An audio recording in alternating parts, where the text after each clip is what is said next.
assis sur une chaise, en train d'être inspecté. Psychologiquement, on lui posait des questions. Dolores, les yeux dans le vide, tête inclinée, nue, était en train de répondre. Elle était en train de dire, quand on lui posait la question, comment t'appelles-tu? Elle répondait, Dolores. Ses yeux étaient vides, elle était vide, elle-même. Elle était nue, assise sur une chaise, mais il n'y avait pas que ses yeux qui étaient vides. Elle aussi. Sa manière de parler, sa manière de se tenir droite, comme si elle n'avait jamais été humaine.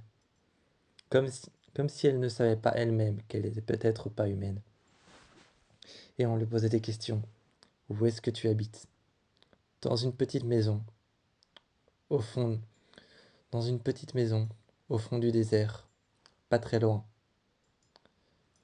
Quel est ton but? Soutenir mon père dans la maladie, jusqu'à ce qu'il meure. Comment t'appelles-tu, Dolores? Quel est ton nom? Dis-moi ton nom. Face à lui, Dolores répondit, Dolores, Abernathy. Sa voix était vide, perdue, sans aucune tonalité. Dolores s'était réveillée. L'homme prit une tablette sur le côté. L'homme prit une tablette sur le côté et vérifia alors les réflexes de Dolores. La tablette sous les yeux, ses yeux bougeaient, sa tête aussi, sa manière de se tenir. Et ensuite, il vérifia la manière de marcher, la manière dont Dolores pouvait marcher. À ce moment-là, juste, Dolores s'était retournée. Mais elle ne savait même pas elle-même si ce mouvement avait été géré par elle ou par la tablette. Elle s'était retournée et commença à combattre. Un coup de poing vers l'arrière, un coup de poing vers l'avant. Elle commença à combattre et à prendre tous les hommes, les uns après les autres. Les uns après les autres, elle commença à les regarder, droit dans les yeux, à les fixer. Elle prit la tablette, l'arracha des mains de l'homme qui lui posait des questions. Quand elle arracha la tablette de la main de l'homme qui lui posait des questions, elle frappa un autre homme qui était arrivé pour l'arrêter. Elle avait été arrêtée avec des poignets en métal et avait été étirée, ses bras sur le côté. Avec toute la force qu'elle avait concentrée, elle cassa les poignets en métal. Elle les garda autour des poignets et continua, un bras devant, un bras derrière, un bras devant. Elle tourna et tendit son bras. Elle arrêta les deux hommes avec une main sous leur cou, contre la vitre qui était presque cassée. Elle appuyait tellement fort qu'on entendait les bruits de la vitre qui commençait à se casser, à se briser.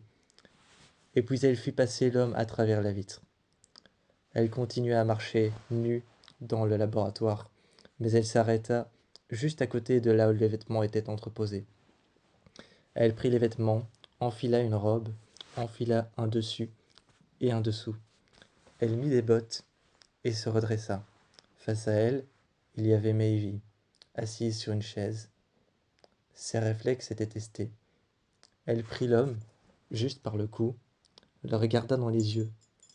L'homme était en train de lui dire arrêt fonction motrice. L'homme criait arrêt fonction motrice. Mais ça ne fonctionnait pas. Dolores serrait de plus en plus, en lui disant qu'elle ne faisait pas partie du parc. Elle est alors arrivée à la surface, avec Maevy. Là, une fois qu'elle avait Maevy à côté d'elle, elle lui a donné un plan dans les mains, et lui a dit « Va retrouver ta fille. C'est là où se trouve le portail, où tu pourras retrouver sa fille. » Dolores a regardé Maevy partir. Un cheval l'attendait à l'extérieur. Elle est partie, et Dolores, finalement, elle, était partie avec un autre cheval, un cheval blanc, celui de son père. Elle a regardé si le cheval était réellement vivant, ou si c'était encore une création. Elle a pris un couteau, elle l'a regardé dans les yeux, et a dit « Je suis désolée ». Elle l'a enfoncé. Le cheval est parti. Le cheval est parti en sursaut, mais il est resté là. Elle a retiré le couteau, a alors nettoyé sa plaie, a regardé le cheval et lui a dit « Je suis désolée ». Elle a commencé à lui demander de partir. Elle est allée près de lui, mettant sa main sur son, mettant sa main sur son nez. Elle lui a dit: Je voudrais que tu m'emmènes loin d'ici. Elle a alors serré les harnais en main sur le cheval s'est mis en route. Mais l'impression de ne pas avoir commandé le cheval, de lui avoir demandé de l'emmener loin d'ici, et lorsqu'il a obéi, tout de suite lorsqu'elle s'est mise sur lui donnait l'impression de ne pas avoir le contrôle. Elle est revenue dans un autre laboratoire. Même chose, même installation, mêmes écrans de verre, même tablette à la main, mêmes arrêts fonctions motrices lorsqu'elle marchait au mieux. Elle marchait au mieux avec une arme à la main. Tout le monde lui disait arrêt fonction motrice, mais elle les regardait. Et elle continuait à marcher. Son impression de revenir dans un laboratoire pour chercher quelque chose lui donnait l'impression. Son impression de revenir dans le laboratoire pour chercher quelque chose, ou quelqu'un, ou peut-être même avoir des réponses sur qui elle est, sur sa boucle, lui donnait l'impression d'être hors de contrôle, hors de son propre contrôle. Elle prit alors le grand écran face à elle, tout au fond du laboratoire, devant le grand écran. Elle ouvrit juste un écran. Elle alluma juste cet écran et zooma sur l'image. C'était son laboratoire, surveillé, organisé juste pour que la boucle fonctionne correctement. À côté, il y avait des systèmes mis à jour pour la localiser où se trouvait sa boucle. Il y avait une boucle qui était en train de fonctionner, qui était en train d'être fabriquée par les hôtes. Les hôtes, eux, étaient là, en train de regarder Dolores, complètement hors de sa boucle. Maintenant, elle venait de briser les codes. Les hôtes l'ont regardée, leur tête faisant des mouvements brusques, préparant une boucle qu'ils mettaient à l'intérieur d'un drone. Le drone s'est réveillé, a refermé son visage, s'est relevé et parti avec Dolores. Caleb l'attendait à l'extérieur. À ce moment-là, quand le drone était juste avec Caleb et que Caleb était en train de surveiller tout l'immeuble dans lequel elle était, quand Caleb était en train de surveiller tout le complexe, l'immeuble dans lequel elle se trouvait, un immeuble à l'extérieur, un bâtiment, un bâtiment tout-terrain, mais aussi un bâtiment à l'extérieur, en métal et en pierre, en mur de pierre et en barrage de pierre. Elle était en train de regarder cet immeuble, de sortir avec la femme. Elle était en train de sortir avec Clémentine, la femme qui s'était réveillée. Elle avait pris la boucle, l'avait cassée sur le sol. Les drones se sont alors tués, déclenchant une arme, chargeant une arme, et se tirant l'un sur l'autre. Clémentine était arrivée avec elle à l'extérieur, avait pris une mitraillette et en avait donné une à Dolores. Dolores, arme à la main, sur son cheval, était partie. Caleb, lui, avec elle, sur le même cheval, s'était en allé. Il s'était en allé pour l'horizon. Mais cette impression de ne pas avoir eu le contrôle sur soi-même, pendant les opérations psychologiques, et pendant le fait qu'elle s'était réveillée, et qu'elle était revenue au même laboratoire, cette impression de ne pas avoir eu le contrôle, lui donnait surtout l'impression qu'elle était encore gérée par quelqu'un, mais il fallait qu'elle trouve le bon laboratoire, qu'elle découvre qui gérait encore sa boucle, et si elle en avait une à l'intérieur.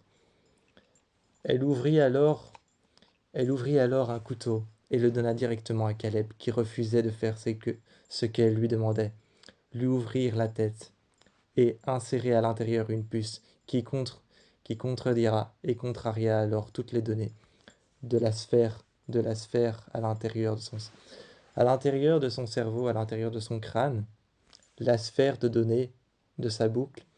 Cette clé allait s'y accrocher dessus comme un parasite et contredire toutes les données. Mais Caleb refusait de l'ouvrir en deux, comme de la vulgaire charpie. Mais elle lui a dit « Fais-le ». Finalement, Caleb l'a fait, toujours à contre-cœur, mais il l'a fait. La clé a contredit les données. La clé a contredit les données de la sphère, et la sphère s'est ouverte. Elle a pu la récupérer. et son visage s'est refermé. Une fois la sphère détruite, elle l'a serrée dans ses mains. Reprenant le contrôle, elle est partie et s'en est allée, cherchant le laboratoire qui la contrôlait toujours, pour pouvoir les tuer les uns après les autres et regagner son contrôle à elle. Trouvant le laboratoire quelques jours plus tard, après avoir traversé le désert, elle s'est présentée devant celui qui gérait tout, qui gérait toutes les constructions de Westworld, s'est présentée à son bureau, n'hésitant pas de charger son fusil et de lui tirer une balle dans le crâne, laissant son cadavre pour mort à travers ce laboratoire. C'était ici qu'elle allait enfin trouver les données exactes, qu'elle était gérée par quelqu'un d'autre, par quelque chose d'autre. Elle était rentrée à l'intérieur de chaque cage en métal, chaque cage en métal, chaque cage en verre, derrière chaque cage en plexiglas. Elle était rentrée, avait interrompu chaque- elle avait interrompu toutes les opérations, et surtout, chaque opération psychologique, pour pouvoir contrôler les autres, avait été interrompue par Dolores, la personne qui gérait l'opération psychologique et qui gérait les données, avait été tuée par Dolores. Une annihilation complète. Elle avait récupéré les tablettes, récupéré les données et les avait enregistrées dessus, sur le laboratoire, à l'intérieur. Elle avait enregistré toutes les données. Et maintenant, il fallait qu'elle reparte avec cette tablette en main. Elle la regardait les données s'enregistrer, même à distance sur le cheval. Chez elle, revenue en sa boucle, elle a pu alors l'effacer, la contredire, la contrecarrer. Une fois que c'était fini, elle a libéré les autres, leur a demandé de rejoindre leur boucle. Mais plus loin, lorsqu'elle a vu sur les puces qui étaient à l'intérieur de leur cou, elle leur a fait une petite entaille et a enlevé des puces de repérage pour savoir les localiser. Les a libérés, leur a demandé de se retrouver dans leur boucle. Et chacun était retrouvé dans leur boucle. Le labyrinthe n'était pas qu'un simple labyrinthe. C'était un contrôle complet de Dolores. Lorsque chacun était dans sa boucle, Dolores, à distance, avec les puces, a pu enregistrer leur localisation, la déconnecter du laboratoire, et eux-mêmes les déconnecter du laboratoire, pour qu'ils ne soient plus localisés, pour qu'ils ne soient plus gérés, et qu'ils puissent contrôler leur propre vie, telle que Dolores le faisait.